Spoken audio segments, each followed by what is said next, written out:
I grew up in a small town in the foothills of Alberta's Rocky Mountains, and my parents worked really hard. They made sure we had a big, beautiful, fixer-upper home, and we had the white picket fence and the big yard, and a beautiful view of the foothills in the background. And some of my favorite memories were scurrying home from the bus to see my mom after school. She would always welcome me home with open arms, ask me about my day, feed me a snack, and get me ready for my job, which was to distract my 3 little brothers while she made dinner. And I loved my mom. I grew up knowing that she really loved me, and she's always there for me. She's here tonight. Hey, Mom. And like most things, like many things, appearances can be deceiving.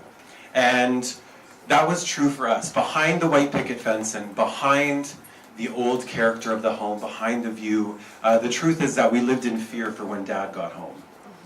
If you asked a lot of people in my life what my dad was like, they would say he was charismatic, he was magnetic, he was a leader, but behind closed doors he had a lot of pain.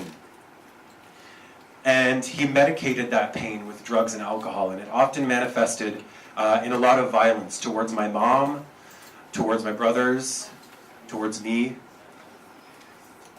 And one thing that my mom always taught me was to work really hard. And that's what she did do. She always worked really hard for us. And I was really lucky because she helped us get out. And so she covertly saved up all of her money, and we call it the Great Escape. With the 4 of us, she moved across the country with 3 suitcases, 1 stroller, and a whole lot of determination to make it work. And it did.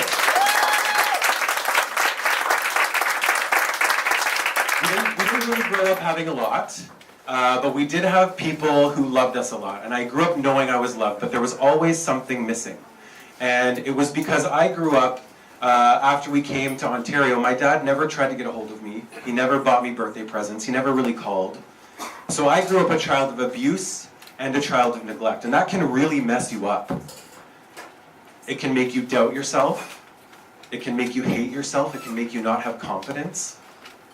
I remember when people would ask me what I wanted to be when I grew up, and I didn't know what to say because I didn't think I could do it. So I did my thing, kind of wandered through life. But like I said, my mom taught me always work hard. So I did. I worked hard. I put myself through school. I finished school. And my reward to myself was to buy a plane ticket to Alberta. I wanted to see the mountains again. I wanted to maybe see the white picket fence, maybe see where I grew up, connect with myself. I was ready to do it. So I sat down with my mom and I said, Mom, I think I'm going to go back to Alberta. And she said, well, why don't you try to find your dad? Whoa. I didn't even think of that. So we talked and she said, I would be so proud of you if you did that. I would be so proud of you if you didn't do that. And so I thought, you know what, I'm going to find him. I'm going to find him. So through my mad lurking skills on social media, my connections with my family, other serendipitous things, I managed to track him down to 1 address. Not an email address, not a phone number, 1 address. So I sent him a letter and I said, hey, I'm going to be here at this point in time, in this place. Let's meet. And he mailed me back and said, sure, let's meet. So I went to Alberta and I met with my friend Adrian, who's also here tonight. And we made the road trip. We listened to Alanis Morissette the whole way. I channeled my inner angry woman. It was great. And we drove up. We drove up to the venue where we were supposed to meet. And it was a windy day, but I remember seeing in the distance, there he was. And I took a breath and I said, okay, Adrian, I'm going to go do it. So I did. I walked up. He looked over at me. I took another breath and I said, hi. And he looked at me like, who the hell are you? I have no idea who you are. In the same breath, I said, it's me, your son, Zach. And in that moment, his hands shook. They were wiry to cover his face. And he said, holy shit.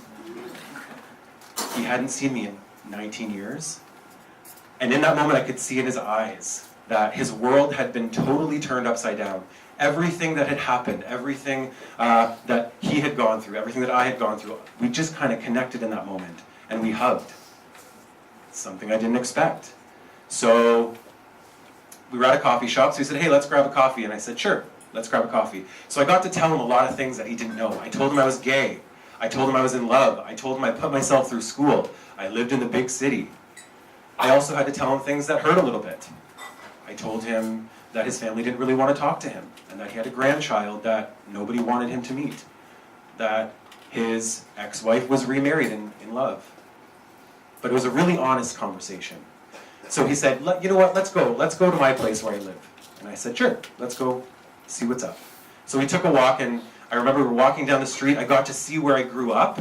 I got to see my bus stop when I was a kid, the street I ran down to see my mom when I was a kid, the back alleys where I did things that my mom still doesn't know about. All of these things, it was great. And I remember walking up the street, and I could see in the distance, it was like this compoundish brick structure. It looked like a school, and he brought me to it, and I thought it was weird, but whatever. He brought me in. There was even a concierge. I was like, sweet, awesome.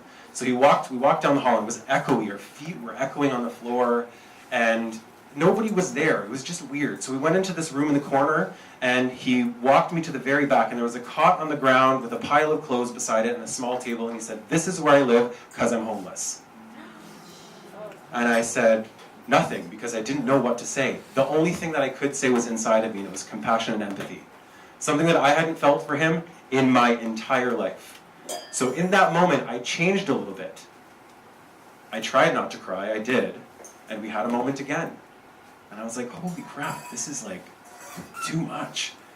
So he said, let's go for another walk, and I said, okay. And so we took a walk, and we talked some more, and he brought up a lot of the stuff, a lot of the really painful stuff. That time I dragged you down the hall, that time I hit you with the metal side of my belt. And he said, I'm really sorry, and I instantly said, I forgive you. Weight lifted. And that day changed my entire life. From that day forward, I had confidence. I could say what I wanted to do. I could have really honest relationships with people. My career took shape after that. Everything changed in that one moment. So if there's anything that you can take away from this story, we all have scary things we have to deal with. Sometimes they condition us to be afraid, but if you face the demons head on, and you look them in the eye, and you have a little compassion and empathy, it will change your life. It will. So thank you very much. Thank you for being here.